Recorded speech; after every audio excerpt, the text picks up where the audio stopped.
My phone has been blowing up like crazy ever since Justin Timberlake announced that he has Lyme disease. Now, on one hand, I'm kind of not surprised because Lyme disease is not as uncommon as some would have you believe.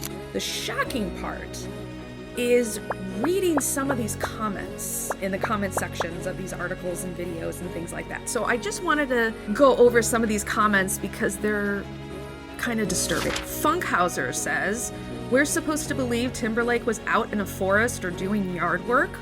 Actually, you don't have to be a very outdoorsy person to come into contact with ticks. I'm one of those people who is not an outdoorsy person, and yet I got 3 tick-borne diseases." Weenie Dog says, "Not buying it. This could be a made-up excuse for a more serious problem that he doesn't want to own up to."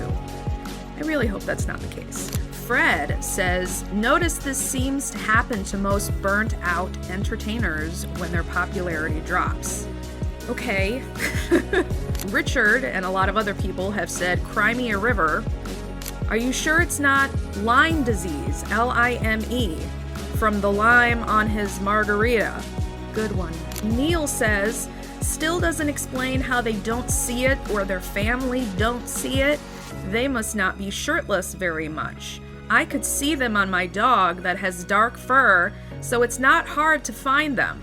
Ticks can be very small. You are probably seeing the adults and the adult females because they are the biggest.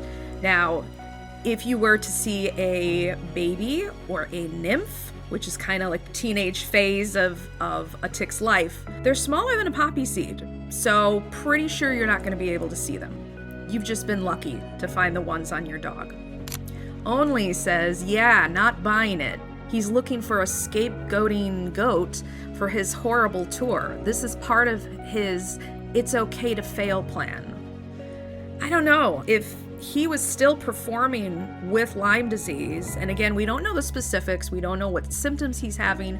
We don't know how quickly he and his doctors were able to catch it and if he has started treatment. So there's a lot we do not know. But I don't know. I don't see doing your job and while being sick at the same time as failing.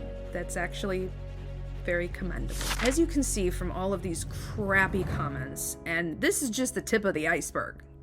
This is going to keep going. People are really discriminatory towards people with Lyme disease. Everybody thinks it's a joke. That's what they think. It's a joke, and it's not real, and it's not serious. And that is the opposite of the truth.